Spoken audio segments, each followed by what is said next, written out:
ભરૂચના એપીએમસી સામે આવેલા પેટ્રોલ પંપ ઉપર કર્મચારી સાથે મારામારી કરનાર કાર ચાલક અને મિત્ર સામે નોંધાવી પોલીસ ફરિયાદ। ભરૂચ શહેરના પશ્ચિમ વિસ્તારમાં એપીએમસી માર્કેટની સામે આવેલા ઈંટવાલા પેટ્રોલ પંપ ઉપર તારીખ 19/4/2024ના રોજ બપોરના 1 વાગ્યાના અરસામાં એક મારુતિ ફંટી ફોર વ્હીલર ગાડી નંબર GJ6 AH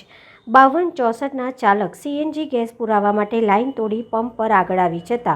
પંપના કર્મચારી અનીશભાઈ રસીદભાઈ પટેલે તેને કહ્યું કે ભાઈ તું લાઇન તોડીને કેમ આવ્યો છે? તો કાર ચાલક તેના પર ગુસ્સે થઈ તું મને કોણ કહેવાવાળું કહી તેને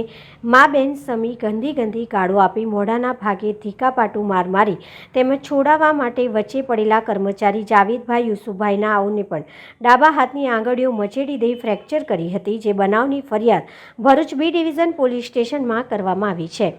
પોલીસે મારુતિ ફંટી ગાડીના ચાલક અને મારુતિ કાર ચાલકના સાથીદાર સામે ગુનો દાખલ કરી આગળની કાર્યવાહી હાથ ધરવામાં આવી છે।